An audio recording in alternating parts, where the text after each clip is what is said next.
আজকে এই মুহূর্তে আমি রয়েছি রৌমারী থানার দাঁতভাঙ্গা ইউনিয়নের বাংলা বাজারে। আজকে আমি আপনাদের ভুট্টার আপডেট জানিয়ে দিব। আসসালামু আলাইকুম, আমার আরেকটা নতুন ভিডিওতে আপনাদের স্বাগত। আমি আপনাদের কথা দিয়েছিলাম যে বাংলাদেশের যে ভুট্টা কেন্দ্রিক আপডেটগুলা বা কৃষি তথ্যগুলা এই চ্যানেলের মাধ্যমে শেয়ার করে থাকবো। আজকে ভুট্টার আপডেট আমি এই চ্যানেলের মধ্যে জানাবো। তার আগে আপনারা যারা এখন পর্যন্ত আমার চ্যানেলটি সাবস্ক্রাইব করেননি অবশ্যই সাবস্ক্রাইব করে দেবেন। তো শুরুতে যেটা বলতেছিলাম যে আসলে ভুট্টার বাজারটা ভিন্নভাবে হয়ে থাকে। অনেকেই হয়তো আমাকে জিজ্ঞাসা করে থাকেন যে আমার ভুট্টা 1200 হচ্ছে বা কারো ভুট্টা 1120 টাকা হচ্ছে, আবার সেম ভুট্টাই 950 টাকা হচ্ছে। এটার কিছু কারণ রয়েছে, মূলত তার ভুট্টার উপর ডিপেন্ড করে আসলে দাম হয়। ভুট্টার শুকান মানে যেটা আসলে মূল যেটা হচ্ছে ওটা পার্সেন্ট, কত পার্সেন্ট ভুট্টা শুকালে একটা যে শুকানো হয় সেটা অনেকেই জানি না। একটা ভুট্টা শুকানোর পারফেক্ট হচ্ছে 13 থেকে 14 বা 12.5 থেকে সর্বোচ্চ 14% যদি করা যায় তাহলে ওইটা হচ্ছে এ ক্যাটাগরির ভুট্টা। এই এ ক্যাটাগরির ভুট্টা কিন্তু সব জায়গাতেই ভালো ডিমান্ড পাওয়া যায়। আমাদের অঞ্চলেও কিন্তু এ ক্যাটাগরির ভুট্টাগুলোর দাম আপনার তুলনামূলকভাবে 20 থেকে 30 টাকা বেশি। আবার অনেকেরই অঞ্চলে দেখা যাচ্ছে যে আপনার 41-এ মন হয়।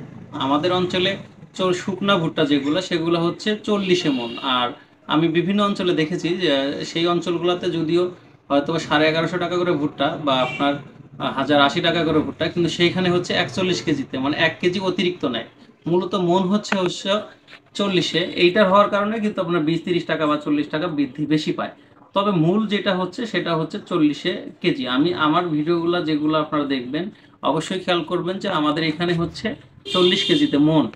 এইটার হিসাব করেই কিন্তু আমি দাম বলি। আরেকটা জিনিস আপনাদের আমি সতর্ক করে দেই, আমরা যে অঞ্চলে থাকি এইখান থেকে কেয়ারিং খরচ, যেটা 1 মন ভুট্টা এক গাড়ি পর্যন্ত, গাড়ি লোড দেওয়া পর্যন্ত খরচ প্রায় হয় 30 থেকে 40 টাকা। তাহলে আপনারা ওই হিসাব করে ভুট্টা বিক্রি করবেন। যদি আমি 1050 টাকা রেট বলি তাহলে আপনারা যদি রাস্তার কাছাকাছি থাকেন বা আপনার ভুট্টাটা যদি রাস্তার কাছে থাকে তাহলে আপনারা 30 টাকা থেকে 1180 টাকা পর্যন্ত বিক্রয় করা হচ্ছে। আর কাঁচা যেটা সেটি হচ্ছে 950 টাকা কোনো প্রকার ধলতা ছাড়া, অর্থাৎ অতিরিক্ত 2 কেজি ছাড়া। তবে আপনাদের অঞ্চলে বর্তমান বা আজকের ভুট্টার বাজার কত করে ক্রয় বিক্রয় করা হলো অবশ্যই আপডেট আপনারা জানাবেন কমেন্ট করে, এতে করে অনেকেরই উপকার হতে পারে। তবে আমরা আজকে আরেকটু যদি দেখি বিভিন্ন অঞ্চলের ভুট্টার বাজারগুলো তাহলে আপনাদের জন্য আরও একটু সহজ হয়ে যাবে। আমরা এখন দেখব যে আজকের বাজার বিভিন্ন অঞ্চলে কত করে।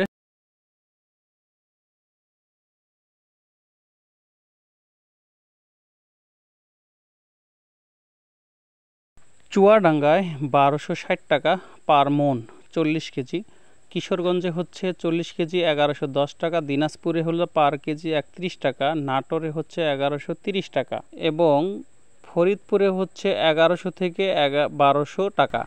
আপনারা দেখতেই পারলেন যে বিভিন্ন অঞ্চল বা বিভিন্ন জেলার আজকের ভুট্টার বাজার। তবে আপনাদের আমি অনুরোধ করব অবশ্যই আপনারাও এইভাবে কমেন্ট করে সঠিক যে তথ্যটি সেটি অবশ্যই শেয়ার করে দিবেন, এতে করে আমার একটু উপকার হবে। তবে আমরা আরেকটা বাজারের তথ্য নেব। ও দাদা একদম নরম তো, দেখুন একেবারে ভেজা মাল তো, যার কারণে এভাবে বসে আছে। দেখুন ভুট্টা অনেক আনছে, দানাও ভালো কিন্তু শুকনো নাই, তাই না? হ্যাঁ, কিছু বলছে দাম? হ্যাঁ, দাম কত বলছে? 950। 950। দেখুন এগুলো ভেজা, যার কারণে এগুলো 950 বলছে। আপনি বলছে না মালটা ভালো, দানাটা পুষ্ট এবং রং ভালো। কত দাম দিচ্ছে আপনাকে? 1120 টাকা করে। বলে কত ভাই? 1000 বলে ভাইয়া।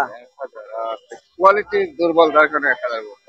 আর আরেকটা জিনিস যেটি আমি বলতেছি যে ভুট্টা যখন আপনারা শুকাবেন 1-1.5 ঘন্টা প্রয়োজন বোধে বেশি করে শুকাবেন, তাহলে কিন্তু বাজারে গিয়ে আপনাদের আর কম দামে ভুট্টা বিক্রয় করা লাগবে না। আর যদি একটু কম শুকিয়ে রাখেন তাহলে কিন্তু আপনারা বাজারের যে ন্যায্য মূল্য সেটি পাবেন না। আর যদি এটি আবার কিছুদিন ধরেও রাখতে চান সেক্ষেত্রেও কিন্তু সেই ভুট্টাটি নষ্ট হয়ে যাবে। তাই পারলে যতটুকু পারেন একটু বেশি করে শুকিয়ে রাখেন, এতে আপনাদের অনেক ভালো হবে। আর যেহেতু আজকে আকাশটা অনেক খারাপ, নিম্নচাপ হওয়ার সম্ভাবনা রয়েছে, তাই আপনারা বেশি করে আপনার ভুট্টাগুলো হেফাজত করে রাখেন যাতে বৃষ্টির পানি বা কোনো ধরনের ছিটাছুটা না পড়ে। যদি বৃষ্টির পানি এই আপনার ভুট্টায় পড়ে যায় তাহলে কিন্তু ভুট্টা নষ্ট হওয়ার সম্ভাবনা বেশি থাকবে। তো